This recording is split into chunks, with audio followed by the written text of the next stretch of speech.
and it hits me, oh my gosh, this is that triangle. You know, there's explanation for everything that occurred in the Rendlesham Forest incident that doesn't involve aliens at all. It was completely silent. It comes right over our heads.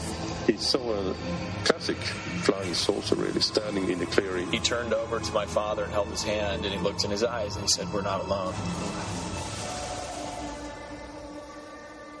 Welcome to Podcast UFO for our live show. We're live every Wednesday at 8 p.m. Eastern Standard Time on the Dark Matter Radio Network. Please remember to visit the website podcastufo.com for past episodes, blogs, and forums. During the show, feel free to participate live in our chat room. And don't forget to like us on our very active Facebook page. Hello and welcome to the show. This is Martin Willis, your host, and we have a good one coming up for you tonight. We have Dr. Kevin Randle. He is going to be talking about his book, The UFO Dossier, 100 Years of Government Secrets, Conspiracies, and Cover-Ups. And I got into this book, and it's a good one. You're going to love it. So he'll be on for the full show. Before he comes up, we have Alejandro Rojas. And I want to thank all the people out there that are supporting the show. If you want to listen to the full show, you can sign up for $1 a month or more. And January 1st, that goes up to $2 a month. So if you want to be grandfathered in forever and ever at $1 a month, you can sign up at podcastufo.com. Just click on the menu bar, support the show. That's it for me. We are ready to roll with Alejandro. How are you? Good. And you know what? I would like to throw something in for more content. Sure. If you subscribe to Martin's show, you get our show 2 for 1. You get our show. I'll throw it in there. Free. Wow. Really? Yeah. Mm-hmm. Yeah. How about that? And you just have to go to openminds.tv. Yeah. Yep. There you go. Wow. So subscribe now, people. Thank you. That's very generous of you, Alejandro. Mm-hmm. Yeah. All right. So other stuff you'll find there is some UFO news. Yeah, and let's talk about what we got going on this week. Okay, cool. It's been a couple weeks. You felt that I didn't make the cut for last week, but you have a high bar, so I understand. But there's some cool news. This is in particular something I wanted to share with you, which was the CIA panel. So this is cool. On October 9th, I think it was the 9th. It was just a couple of weeks ago. I didn't even know about this. I think I told you before. I've spoke a couple times at the Atomic Testing Museum. I've gone out there for their UFO talks. And the reason, and this is in Las Vegas, the reason they have UFO talks is because they have a UFO Area 51 exhibit that actually has a lot of information about UFOs, interestingly, even though this is a Smithsonian museum. Anyway, this is probably one of the coolest panels they've had. They had a group of CIA guys talking about Area 51. And lucky for us, well, it was George Knapp of KLAS in Las Vegas, the guy who pretty much put Area 51 on the map, you know, with Bob Lazar. Mm-hmm. He covered the Bob Lazar story. Anyway, luckily, Jeremy Corbell was there, who you've had on your show before, and he asked some of the UFO questions. And so it was really interesting. Some stupid comments made by the CIA guys. Right. One of them was that, you know, there is nothing secret at Area 51. Everybody knows about it, which is kind of silly because it was only recent that they've even admitted the name Area 51. George Knapp did push him and said, well, you guys can't keep secrets, right? You can't keep secrets. Come on. And one of the guys said, I will neither confirm nor deny that we can keep secrets. And Jeremy got him to say they don't research Area 51 or UFOs anymore.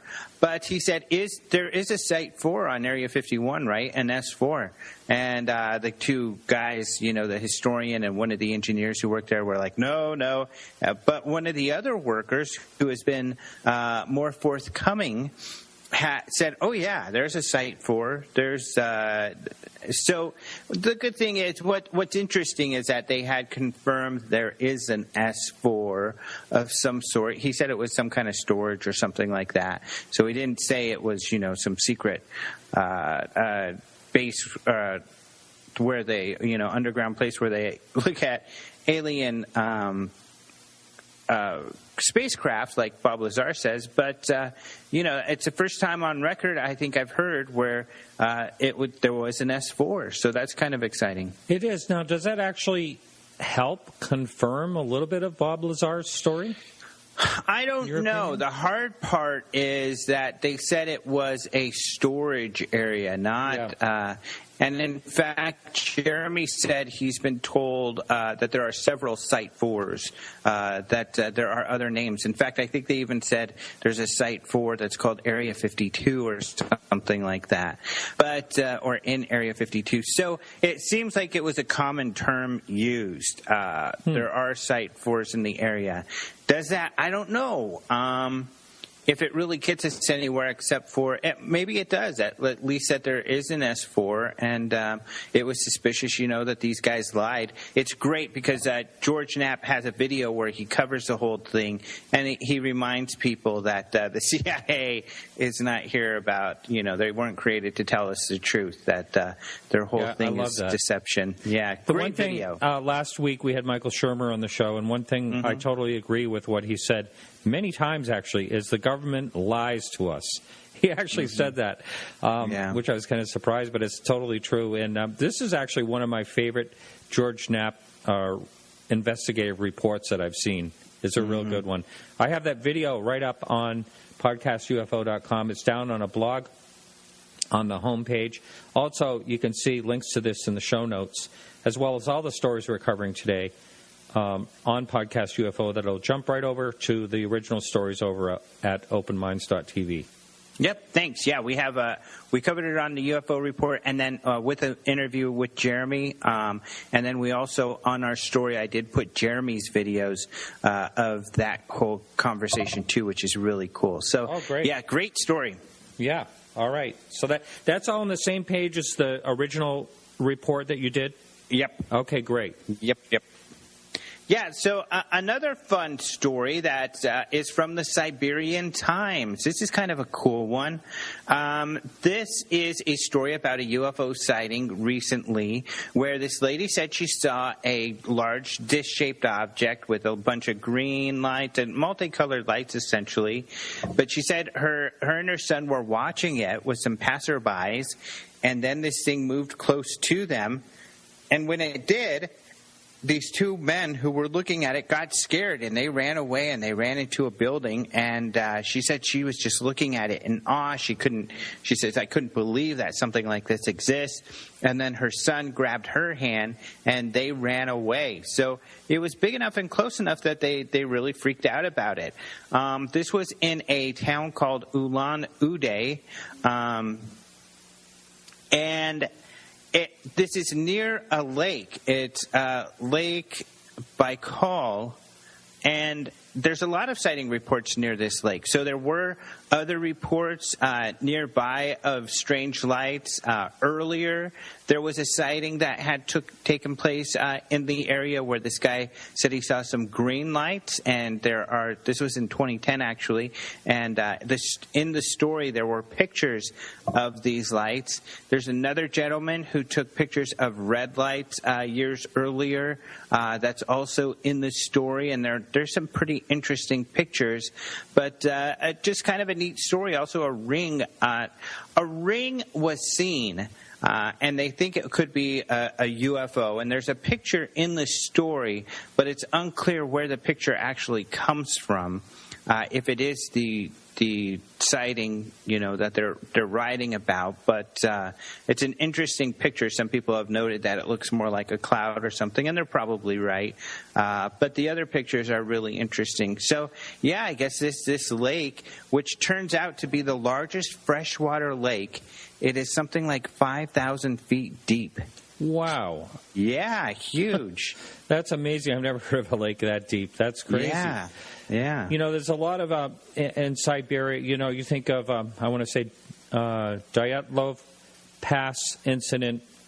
That wasn't really about a UFO, but, that was speculation that it was a Yeti or UFO or something like that. And that's a real mysterious case. That's in the Ural Mountains. And we are trying, here at the Podcast UFO, we've been talking with a Russian person right there. right near that pass that lives right there. He's a UFO investigator, and we're trying to get him on the show. But there are a lot of, in Siberia, there are quite a few sightings, and that's really why I want to get this guy on the show. Mm-hmm. Yeah, what was great about this story is, it doesn't make fun of all of these sightings. It talks about multiple sightings. It has a couple pictures from a television show that was done in the area. In particular, it was covering a similar disc UFO sighting from 1990. So, yeah, it seems like a lot of UFO stories. And it's always fun to hear the Russian stuff because some of those countries, especially the eastern countries, we don't hear a lot from. Right. And they take it, the conversations I had when I was in Russia, I tried to connect to see if I could actually speak to someone there in the town I was in because there was a lot of sightings there.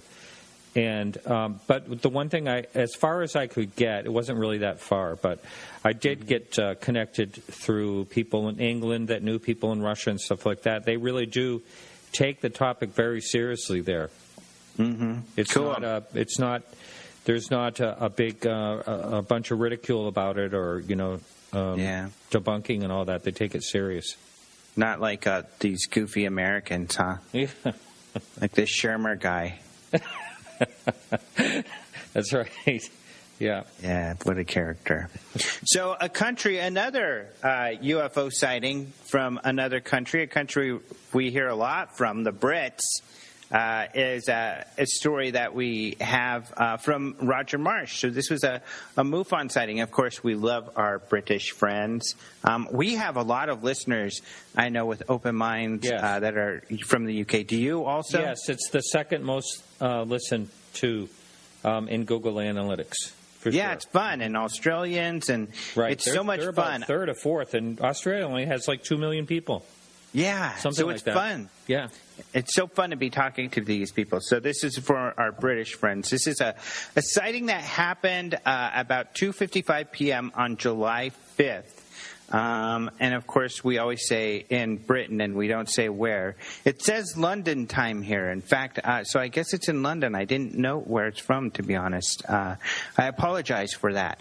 But it's called, the person said they believed it was shape-shifting. And essentially in the video, this person spots something, a little black dot way up in the sky, and it's something moving slowly in one direction. And as it moves in front of a cloud, you can see the object is there. And it's just some small object moving slowly across the sky.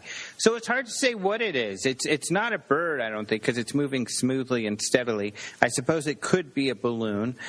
They say shape-shifting because the witness did take a couple of the pictures from the video and zoom in, and it looks like a different shape in each. And one, it kind of looks like a disc shape, and another, it looks almost like it's hard to say, almost like a jellyfish kind of shape. But that could be due to the camera shaking. It could be some kind of motion blur, because when you watch the video, you see it is kind of moving and a bit. So...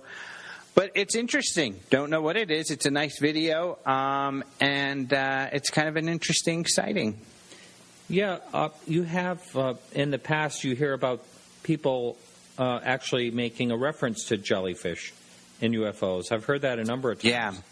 Yeah, this one seems more solid, but sometimes the jellyfish-looking UFOs are a bit translucent. Not like this one's opaque. It's a dark one, but you're right. That is something that is seen or described occasionally. And some of those, I think, are pretty interesting. Right. Is that it for tonight, or we got one more? That's it. All right, so thanks so much, and we'll be talking to you next week, Alejandro. Sounds good. Talk to you later, buddy. All right, so hang in, everyone, for the quick music break here, and we'll be right back with Dr. Kevin Randle.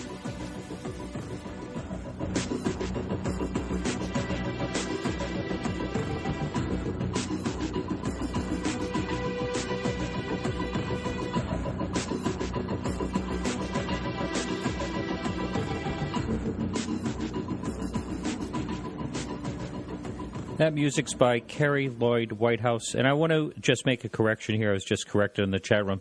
Australia does not have 2 million people. It has 23 million people, which is still not a lot of people for the mass of the land that is there. And sorry about that. We have a live listener down in Australia right now. Just let me know I made a boo-boo. So, Kevin Randle, are you there? I be here. All right. Welcome back to the show, I should say. Well, thank you. Can I interject one thing about the CIA and Area 51? Oh, okay. Sure. Yeah, go ahead. They're talking about S4, and they said it was a storage area. Mm-hmm. In the military, the S4 is the supply officer. And I don't know if there's any connection there or not. It's just that it's a military base or an Air Force base, so referring to the area as the S4 but might just be nothing more exotic than that. I don't know. Okay. All right. So this could be a misconstrued thing going on here, is what you're saying, as far as when they answered that question? Yeah, it could easily be something that, because he said it was storage, and I'm thinking, S4, that makes sense to me militarily, but it just might be a coincidence too. I don't know if that's an answer or not. I just thought I'd interject that for whatever it's worth. Yeah, but he did say there was one or two S4s. That could be one or two supply officers as well. Absolutely, absolutely. But Okay. but the as I say, in the Army, for example, the S4 is the supply officer, S2 is intelligence, S3 is operations, and S1 is the personnel guy. I know we're going to be talking about your book here in a minute, and I don't really like to. Well, it's a little bit controversial asking this question right off the bat, but. I go back, and I have right from the very beginning gone back and forth with Bob Lazar's story, and I just don't know what to think. Sometimes it seems like more things come forward. It makes you wonder a little bit more about the possibilities, and like some of the stuff he talks about seems to, make sense or come true, but I just don't know what to think. And I might as well ask... this book kind of that you've written recently kind of explores a lot of things similar to this, and I just wondered if you would like to share an opinion. I'm kind of ambivalent as you are. I don't really know. I know George Knapp, and he's very careful and a very good researcher. Yes. And he doesn't seem to have any qualms about Bob Lazar, seems to accept what he says. So and because of that, I'm a little bit ambivalent about it as well. It seems that, Lazar inflated his academic credentials. Right. But an awful lot of people have done that. That's true. It's pretty solid that he did go to MIT only because he didn't know about the square that was right outside the door, when he was questioned in a live audience. And I don't know, it's not Kenmore Square, it's another square. But everyone... that goes to MIT knows that, so it's possible he didn't go to MIT. Like you said, he may have just inflated his education background. Who knows? And when you talk about Army aviation and flying helicopters, for example, there's all kinds of terminology that those of us who have done it know, and those who haven't don't really know. And one of the things I think of is the helicopters are set up so that the pilot in command, the aircraft commander, sits in the right seat, as opposed to the left seat as it is in an airplane. But in Vietnam, at least in the units I was in, the aircraft commander sat in the left seat because you had better outside vision from that seat. And so that's one of the little things, and I don't know if that was something universal to all aviation units in Vietnam, or if that was just something that the units I was involved with did, because I was in two units, but both part of the 269th Combat Aviation Battalion. So it might have been something that was just done in that battalion. It might have been something done in the group I was in. I just don't know. But that's one of the things that, kind of keys me to some of these things. And the little squares above the pilots' heads in the Huey, we called those the greenhouses because they were green, and when you're sitting on the ground, the light beats down through it and makes it really hot in the cockpit. So, it's those sorts of things mean something to everybody. So the fact you didn't know what the name of the square was is very revealing, because if you'd gone there, you'd have known that. And that was Kendall Square, as that was just pointed out by a local that was in the chat room. And someone, makes kind of a good point. And it always makes you wonder when this happens is someone on the chat room mentioned that, he does not want to do interviews, and he kind of stays away from the whole thing as much as possible. And that may be, may give him a little bit of credibility, but also he may have gotten beat up a bit by, being in the limelight. And I'm not sure that really adds to the credibility, because I can point to any number of witnesses who seem to be reluctant to grant interviews, but in the end they always seemingly do grant those interviews. So, I don't know. Yeah. Like I said, I'm ambivalent. I really don't know. I lean toward Lazar being somewhat credible simply because of George Knapp. Right. I totally get that, and I have a lot of respect for George. Also,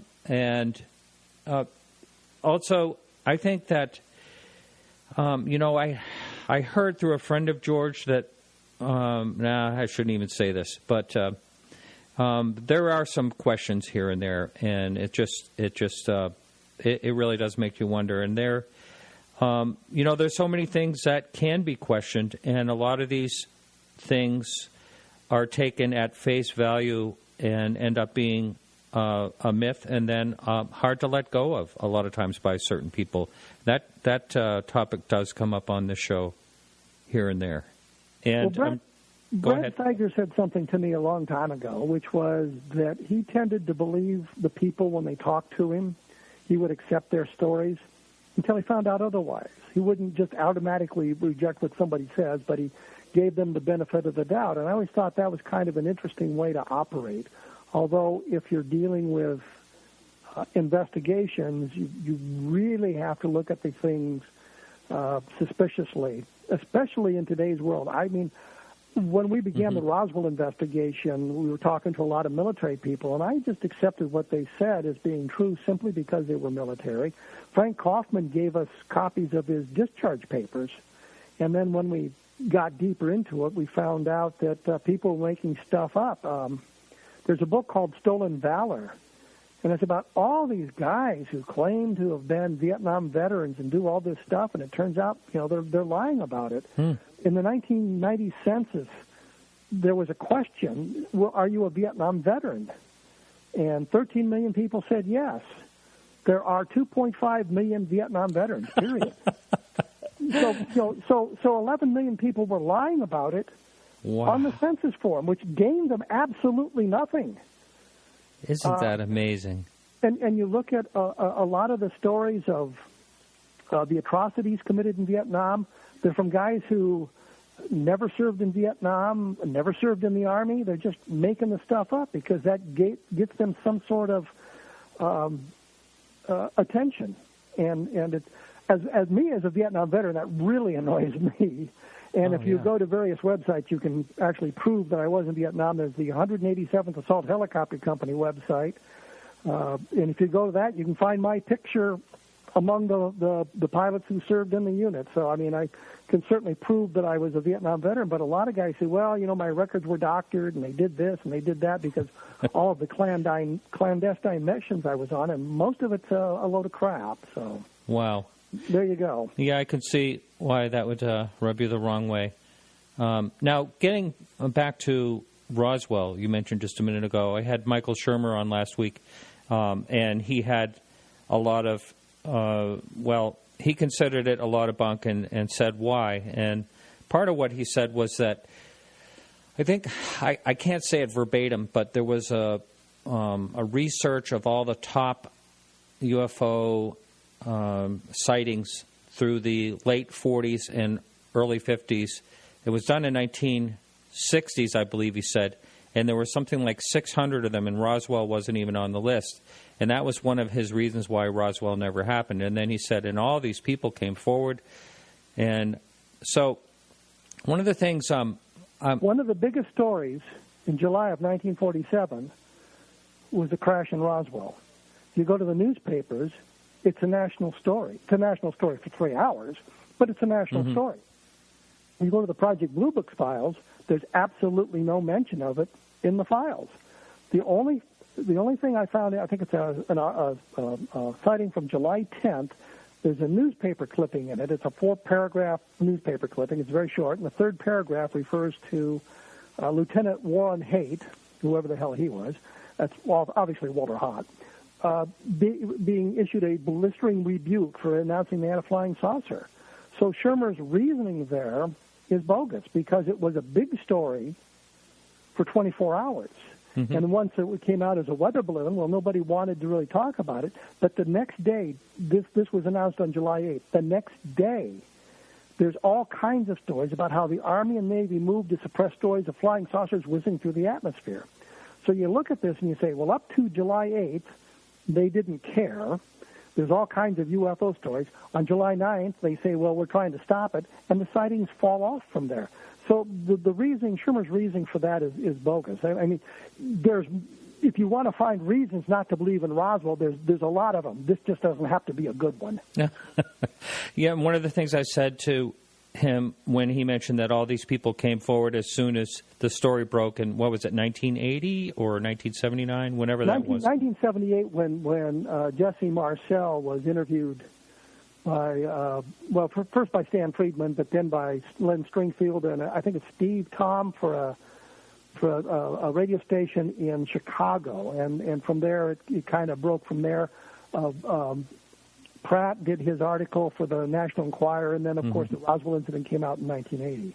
But a lot of the people didn't come forward. We went and found them, and one of the tools we had was the yearbook that was produced in 1947. So we got pictures of like 1,500 people who served in Roswell in July of 1947. Made it simple to find people, and I remember going through the list of MPs back in the olden days when the Internet was fairly new, and you could buy a CD-ROM with the phone books on it. And I remember going through that, looking up the names of the MPs to call them. Edwin Easley, the provost marshal, he did not come forward. I found him and called him. And so that's another bogus reason. Yeah, there's a lot of people who came forward, and a lot of people have been exposed for making up their stories of being involved in Roswell, but a lot of them didn't come forward. We went and found them. And, in fact, the last guy I talked to, I think it was in 2012. He was like 800 years old, had been a low-ranking enlisted man at Roswell, so he would have been 18, 19 years old in 1947, so he was still alive. I think he said he was 85. He didn't remember. He remembered something about it, but not a lot, and he was told at the time, you're supposed to forget everything about it. So he wasn't heavily involved. He just remembered that one little tidbit of information. So, again, people came forward, but a lot of them were actually found. We went out and found them because we had the yearbook, and I got the unit histories, and that gave us a list of more names of people who were there. So, is that basically wrong in general? I mean, did some people come forward on their own, or was it all people that you went after? Oh, absolutely, people came forward on their own. Once they learned that the story was of interest, once they learned other people were talking about it, they made contact with the International UFO Museum in Roswell. They made contact with the various researchers, Stan Friedman, Don Schmidt, me. They sought us out to tell us their stories. So, yes, that happened. But a lot of the people we went out and located. I remember we were looking for Robert Slusher, who was a member of one of the flight crews that supposedly flew some of the bodies out of Roswell. And Don had come up with a phone number for a Robert Slusher, and I called the guy. And he had been in the Army Air Forces during World War II. He had been a major, so it wasn't the right guy. And he was out. And so the same day, by coincidence, I was talking to Glenn Dennis, and he was berating us for not finding his nurse yet. And I said, well, there's people with the same names. I said, just today I talked to a guy named Bob Slusher, who had been in the Army Air Forces, but it's not the right guy. And Dennis says to me, oh, I know Bob Slusher. He lives over in Alamogordo. And it was the right guy. But the point is, I went and found Robert Slusher, and I got the phone number through directory assistance and called him, and it was the right guy. So there were a lot of people that we searched out. We looked for people who were assigned to the base. We talked to them about what was going on then. The children of the sheriff Wilcox, I don't think any of them came forward. I think we went and searched them all out, and one of the keys we had was a fellow named Ralph Hike, who lived in Roswell, And he knew them, and he said to us one day, right after we'd begun the investigation, "Would you like to talk to the family of Sheriff Wilcox?" I said, "Well, yeah, of course." And so he said, it's Phyllis McGuire, it's Elizabeth Polk, and that sort of thing. So we sought those people out. So it's not that a lot of people came forward. It was we were searching them out. By the same token, Thomas Gonzalez, who was a low-ranking, I think he was a sergeant in E5, went to the International UFO Museum, actually the other museum when they had two museums. It was the one that John Price was hosting in his video store. Had gone in there and was talking to John Price about it, and Don Ecker happened to be there. And so Thomas Gonzalez sort of came forward and told his tale of what he had seen and how he'd been involved. So he sort of came forward, but we did sort of search him out as well. And of course, the first thing you do is look to see if his picture's in the yearbook, and it was, and we found other indications. There were other people whose names weren't in the yearbook, and I had a copy of the base telephone directory, which has the telephone numbers of the officers. And one of the guy's niece had said that her uncle had been involved and couldn't find him in the yearbook, but I went through the phone book and his name was in there too. So Walter Hott told me that 15 to 20% of the people assigned to the base in 1947 did not appear in the yearbook. So it's a great resource for looking for people because, here's their names, here's their pictures. It gives you a place to start, but not everybody was there or is in the yearbook. So to just reject it because the people came out of the woodwork after 1980 is again another bogus reason for ignoring the case. Well, I wish you called in because there was another part where he mentioned about, I talked about the bodies, and then I said, well, first of all, why the Air Force in 1997, whenever it was, when they did that, whatever it was, the investigation on Roswell, they could have just said nothing about the bodies, so there were no bodies or anything like that, instead of saying that they were those crash tests or whatever they were, dummies, which are, and then I mentioned I said they didn't even have to mention that. Why did they mention that? And then also that they came out 5 years after, they weren't even produced until 5 years after Roswell. And his, the answer for everything, but the answer for that one was that it was called, I believe he said flashbulb memory, and that it's not accurate. People get the dates wrong of things. So flashbulb memory refers to an event that you're involved in that is of extreme importance to you for whatever reason. And people have flashbulb memories about the Kennedy assassination. Right. One of the experiments done for that was a guy named Nesser, I think, at when the shuttle blew up in 1985. He took the students in his freshman psychology class and asked them to write down. He gave them 6 questions about what had happened. Where were you? How did you hear about it? These sorts of things. When they became seniors, he gave them the same questionnaire with an additional question: how accurate do you think your memories are? What he found was about 25% of them's memories were accurate, and about 25% of them's memories were completely off the wall. One girl said that she had been home when it happened. She had been at the college, at the university, had been there and heard about it on the radio. And her response was, well, that's how I remember. Well, fine, you remember it that way, but you're wrong. So 25% of the people with the flashbulb memories is accurate, 25% is not. The other 50% range on a continuum between really accurate and not very accurate. So that also is bogus. But here's the thing. The second report was done by McAndrew. It wasn't part of the original Air Force study, and he wanted to deal with the problem with the bodies. What he did was take information that we now know to be bogus and report it as if it was accurate, as if it was the truth. And so he based his conclusions on faulty information, which eliminates part of that reason as well. So, a lot of the reasons that we hear for rejecting Roswell simply are not true, not really accurate. They say, well, it was this highly classified balloon project known as Mogul, and it was so classified the guys there didn't even know the name of it.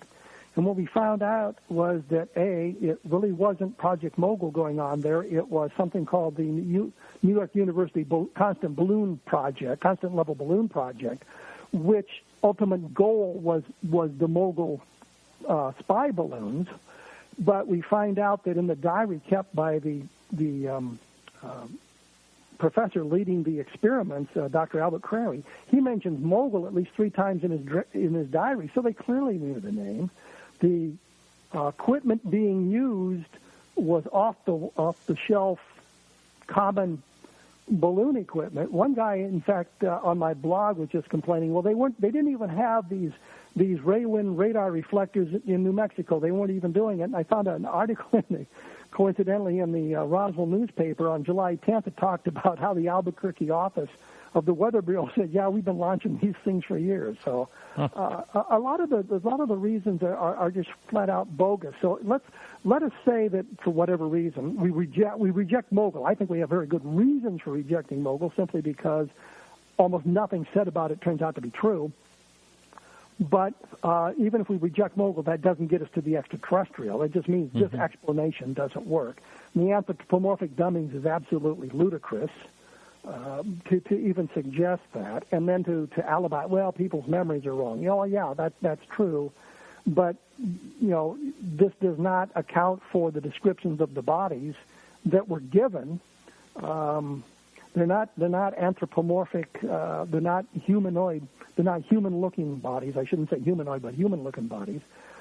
Given all the testimony that we have, so you can reject Roswell for a myriad of reasons, but most of those that Schirmer provided for you simply aren't accurate. One of the things that I didn't really, we started right out talking about Roswell. I had no idea where we were going to, and I'm glad we are. I think it's fascinating, and I'm learning some things. And one of the questions I have for you, what do you suppose the 2 crash sites meant? Well, actually, there's probably more than 2. There's probably 3. But it looks to me, if you look at the descriptions, it looks to me like you've got one of those deals where the thing hit the ground up near the Brazel Ranch, the Foster Ranch, skipped back up into the air. It scattered some debris at that point. It shed more debris at another point, and then impacted at the third point. The second point may have been some kind of an ejection pod, may have been some kind of a escape pod, and that was why it was not associated with the other 2 sites. But when we start, we've got very good evidence for the site up on the Foster Ranch. Something hit the ground there. Everybody agrees on that. When you get to the second site, the testimony becomes less robust. One of the things is you've got General Exxon, who talked about flying over. He said those 2 sites back in 1947, which kind of brings us to the idea there's 2 separate sites. I think D. Proctor took his mother to a site that was not the Brazel site, but 2 or 3 miles away, suggesting something had happened there. And D. Proctor had been with Mac Brazel on the morning he found some of this stuff. So there's those sorts of testimonies that we have, but when you move away from the Foster Ranch, the testimonies aren't nearly as robust as some of them were. We've got Jesse Marcel talking about the Foster Ranch. You've got Cavett talking about the Foster Ranch, and whatever you say about it, he's at least talking about that place. And then when you move beyond that, you get some other problems. Louis Rickett, who was the NCOIC of the CIC, I just did that because in the military you're acronym happy. That means he was the top. The NCOIC means he was the non-commissioned officer in charge. He was the top NCO in the counterintelligence office. And according to his testimony, he was taken out to the site by his boss, which was Cavett, but they only drove like 45 miles or 45 minutes to get to the place. And when he got out there, he saw, I think, he talked about Easley being there and that sort of thing. So you've got Rickett talking about that. You've got a guy named Chester Barton who worked for Edwin Easley at the time, and Easley sent him out a couple of days later to see what was going on. Barton believed what it was the wreck of a B-29, but he said it didn't look like any of the wreckage that he'd ever seen before in a B-29 crash. He didn't see anything that looked like particularly like an airplane, but he was of the opinion that it was a B-29. Well, the Air Force eliminated that explanation for us by telling us there were no aircraft accidents in the area that would account for the debris. So we can point to the Air Force and say, well, the Air Force said this. And we couldn't find anything when we were looking either. We looked through a lot of records looking for some kind of an aviation accident or an experimental aircraft accident that would account for the debris, and we couldn't find anything either. So you've got a number of people who talk about getting out to that area and seeing this stuff, but you don't have the same kind of descriptions of the size, the distribution of the materials, and that sort of thing that you find out toward the Foster Ranch. Mm-hmm. You said a minute ago that there is a myriad of reasons why you could reject Roswell. Those weren't some of them. And is that a personal opinion of yours, yes, or are you speaking in generality? I'm speaking of my personal opinion. Okay. Well, I'd like to hear your discounting of Roswell. Well, one of the things that bothers me immensely is we can find no diary. People's personal diaries or journals that mention this thing at all that are dated from 1947. There's no letters to family members dated 1947 that mentions this. The only diary we've ever found was Ruth Barnett's diary, and she had been given one of those daily reminder books by an insurance company or a real estate company back in 1947, and she kept it religiously for the entire year of 1947. No mention of the crash over on the plains, no mention of Barney Barnett being involved in anything like this, no mention of anything that would give us a hint of what was going on. And I've talked to a lot of people. One of the people I found was a woman named Anna Wilmot, who had suggested that she and her husband had seen part of the crash as they were returning to Roswell and inadvertently got involved in this thing. And I said, well, do you have any letters or anything from that time? She said, no, we don't have anything. And that was one of the things that bothered me. If Shermer had said, well, you can find no documentation from the people involved that suggests they were involved in this thing back in 1947, that would be a valid point. Now, what do you think about how people felt about the government? They were respected the government after World War II. We were in a different time, and they really listened to the government when they said, don't talk about it. Oh, absolutely, absolutely. There's no question that the relationship between the citizens and the government was one of well, I'm not sure the government respected the people, but certainly the people respected the government. And Bill Brazel told me that his father had told him that he had taken an oath he wouldn't talk about it, and he wasn't going to talk about it. Bill said his father was just like that. He might have known a lot of things, like who stole a calf, but he wouldn't tell anybody these things. And the government asked him not to talk about it, and he wasn't going to talk about it. So you've got that sort of thing. And you look at it from a military perspective. If you are exposed to classified materials as part of your job or just inadvertently, there are legal consequences for sharing that classified material with somebody else, which I don't know what it was in 1947, but I remember when I was first getting involved with the intelligence work, it was a $20,000 fine and 20 years in jail, which is an impressive threat. Wow. But it was, but we understood that you're not supposed to talk about this. If you do, there are consequences for it, whether they're military consequences to your career or criminal consequences for it. There are consequences for sharing this material with people. When you move into the civilian arena, one of the problems you run into is somebody like Glenn Dennis saying, well, they told me they'd be picking my bones out of the ground. I don't believe Glenn Dennis. I don't think he was telling the truth. When you get to Frankie Rowe, I think that they came to visit her and suggested that if she talked, her parents would be arrested. I think since that time, in 1947, she's come to believe that they told her that they would all be killed if they talked about it. But her original discussion was more to the idea they would end up in jail. Her parents would be taken away and put in jail. So there are those sorts of things going on that suggest the possibility of threats to people and that sort of thing, but keeping things quiet. And I think part of it is simply the military attitude. You're exposed to classified material. You're not allowed to share it. Pappy Henderson said when one of the articles appeared in one of the tabloid newspapers, he bought a copy, which surprised his wife, Sappho.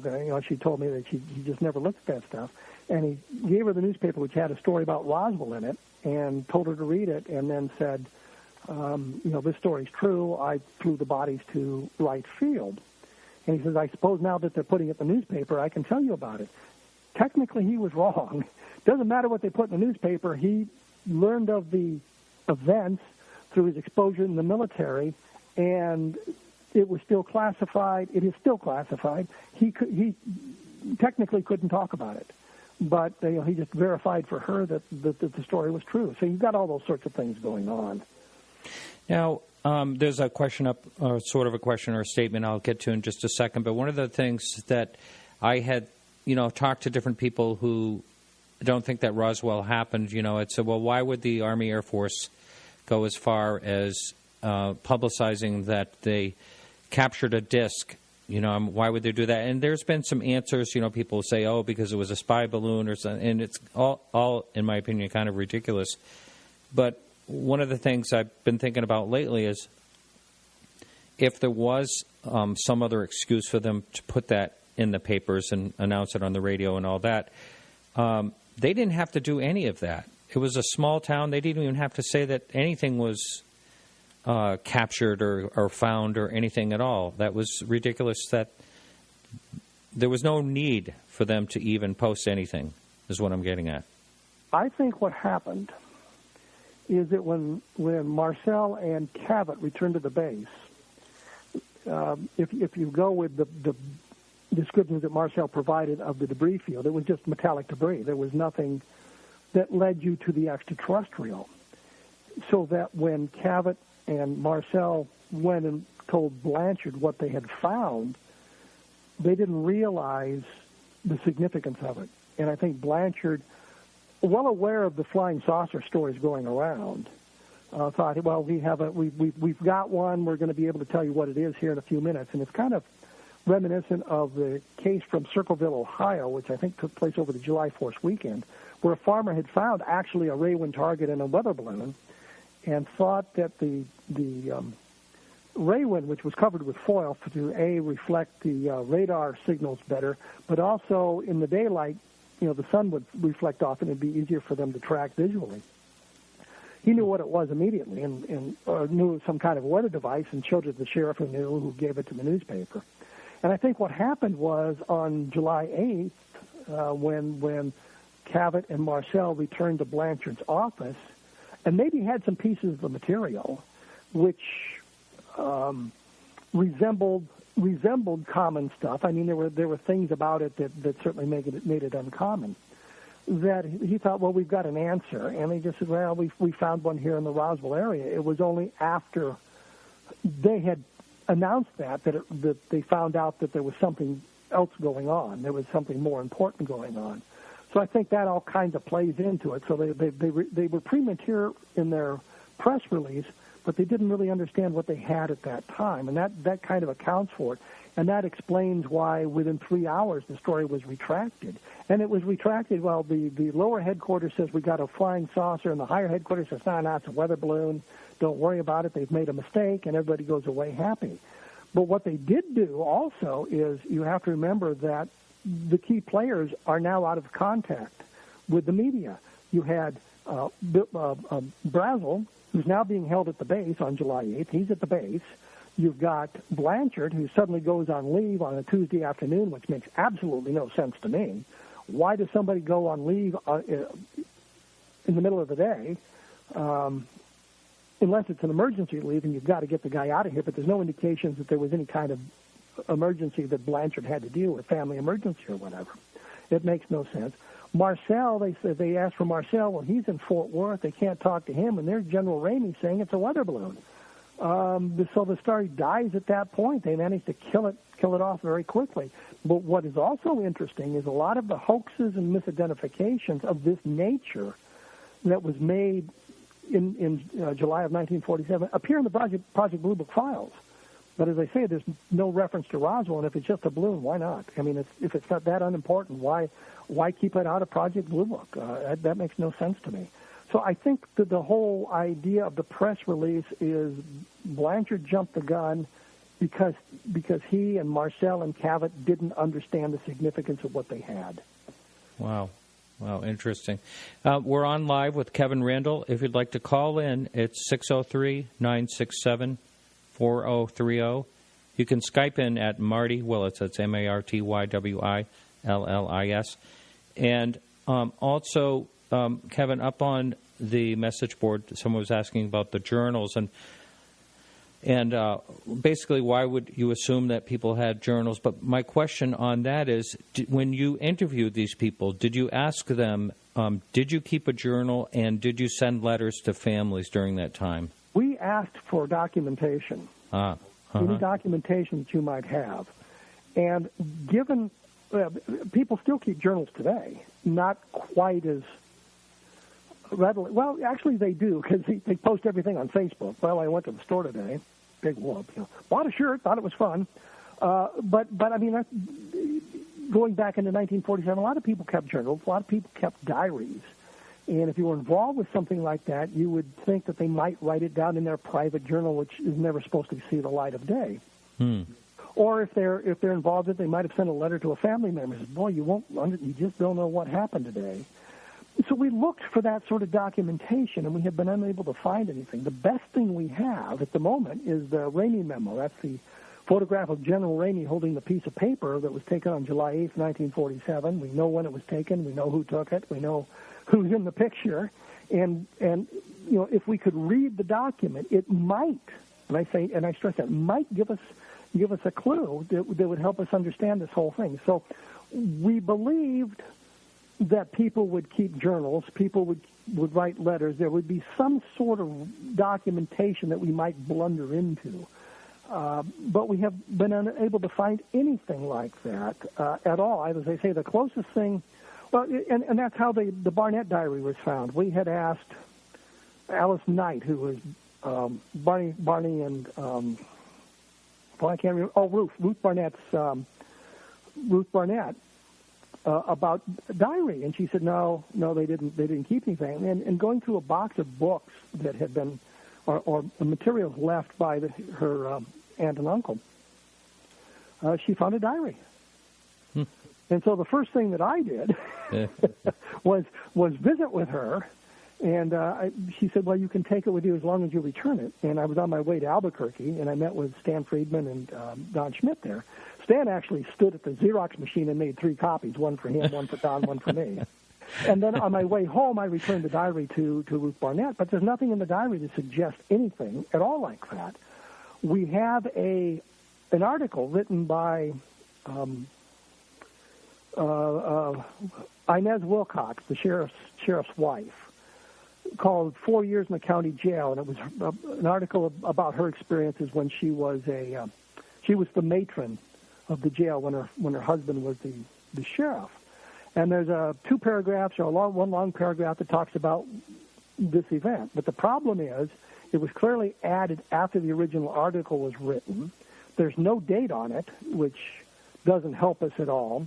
And I learned that she died, I think, in 1989, so clearly she could have written after the book came out and after the interest in Roswell kind of exploded. And I would think the interest may not have been nationally, might not have exploded nationally, but certainly in Roswell, if your town is mentioned for whatever reason, you're gonna note it. I remember in Titanic, for example, the guy walking on talking to whoever, and he talks about how Rose had moved to Cedar Rapids. Well, I live in Cedar Rapids, so of course I noticed that right away. The snub of Cedar Rapids wasn't very nice, but I noticed it. So your town shows up in that, you're going to notice it. So we don't know when that was written. I suspect it was written after 1980, but I do not know. If it was dated and something like 1952, that would have been great.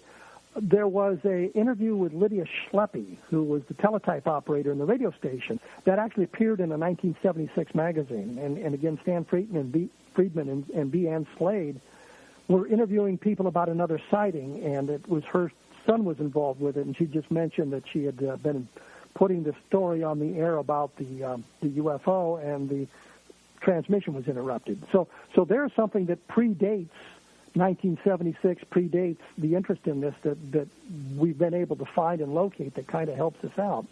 But the real point is we just really can't find anything that we can date prior to even 1978, when Jesse Marcel started talking about this, that would give us any solid clues. I mean, any documentation like that would be outstanding, but we just have not found anything like that, and I find that quite worrisome.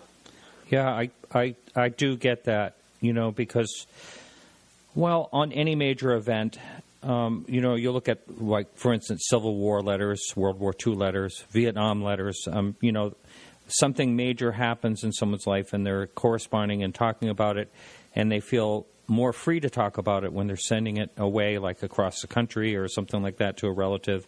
And so, I mean, I've actually gone through these type of letters and read through them, for interest in what happened, trying to piece together some little inside story of history. And if you say that, well, the military people were told not to talk about it, so they wouldn't be writing home to talk about the flying saucer, but you've got civilians involved in as well. Starting with Mac Brazel, for example. There's a number of civilians who were involved in this as well, who were on the scene, and we don't have anything from them either. Did Jesse Marcel ever talk about reading that memo that he had in his hand? You mean Ramey? Ramey. Nobody ever talked to Ramey. Okay, that was Ramey that had it. I'm sorry. Yes. Yeah, my mistake. Okay. Now, I did speak to Shermer about that memo, and said that there was a gentleman in San Francisco that's been working on basically deblurring it, like they did the Roswell slide placard, which we really can't talk about. I promised my listeners I wouldn't talk about it. but anyway, what placard would that be? So there was a guy that has been working on it for a long time, and one thing I mentioned to Shermer, I said, we may get better technology for doing this down the road. And he said, nope. Once something is like in that type of form, you'll never, it's something like on a copy machine, you'll never be able to figure it out. And do you agree with that? Do you think that can ever be figured out? Absolutely not, and here's why. In April, some of the top forensic photographic experts in the world traveled to the University of Texas at Arlington to look at the negative. Using the best equipment available, made new scans of it, scans that are like, gigabytes in depth, hoping that we would be able to deblur it. Shermer is wrong that the technology he's wrong in what he said. We may fail in this latest effort to understand what the memo says. And in fact, one of the guys said, I wish the cameraman, which would be J.B. Johnson, had been a foot closer. But applying the best technology available, getting high-resolution scans, the best that can be gotten at this point, which are better than the scans that Stan got a number of years ago, off the original negative, may provide us with those clues. Unfortunately, this took place in April, and I'm thinking, about the time that the placard stuff came out. I don't want to say what that involved, but around that time, the beginning of May, I thought we would have an answer to what the memo said. And here we are in almost November, and we still have not been able to do anything. A lot of the data has been turned over to a wide variety of people, including those on the skeptical side, to see if we can, unlike hiding the information behind this veil of secrecy, we're attempting to provide it to the people who have a good chance of reading it. If we got a good answer, we would, of course, explain how that was done so that everybody could do the same thing and see if we were right.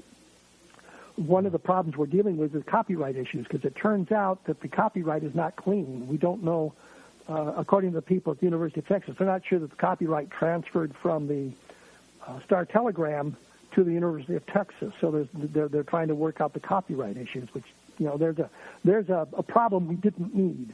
But I think Shermer is wrong that we may be able to improve the quality of the negatives, because we're dealing with a negative and not a digital image. We're not dealing with something off a copy machine. We're dealing with the original negative.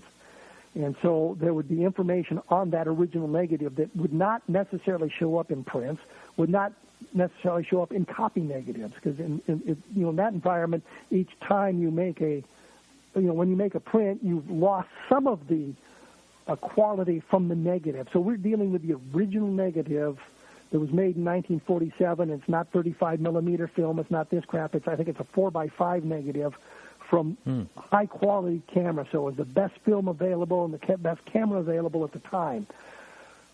We may fail in our attempt, but we have not failed yet, and we may be able to determine something.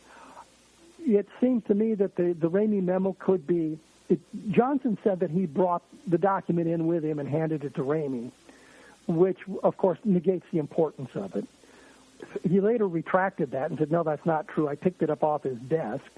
Well, if that's true, it may be some kind of a press release. It may be some kind of a preliminary document. It may be some kind of talking points that doesn't necessarily provide us with any proper information. There seems to be a signature block at the bottom of this thing, 5 letters or 6 letters, I think.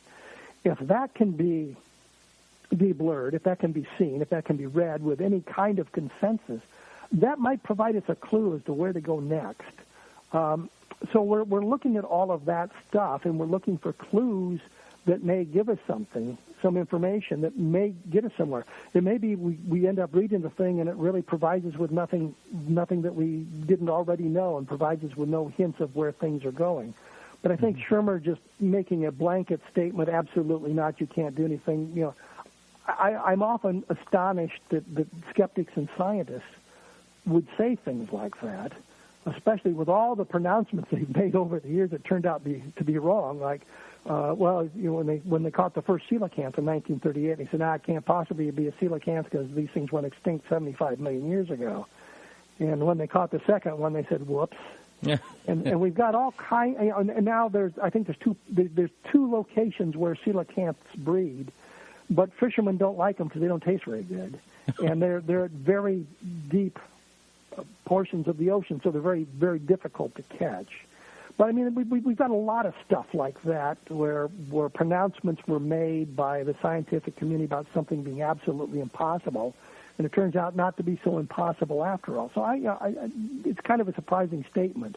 But he might be right that we cannot improve upon what we have. It may not work, but we're using the best quality equipment.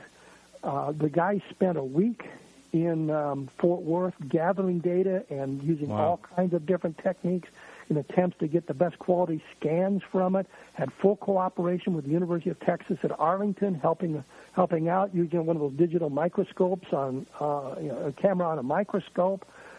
All kinds of things in a hope of improving what we can see in the photograph, and maybe understand it a little bit better. But in the end, Shermer might be right that we've taken it as far as we're ever going to be able to take it. But we're applying the best technology today that we have in an attempt to read it. Right.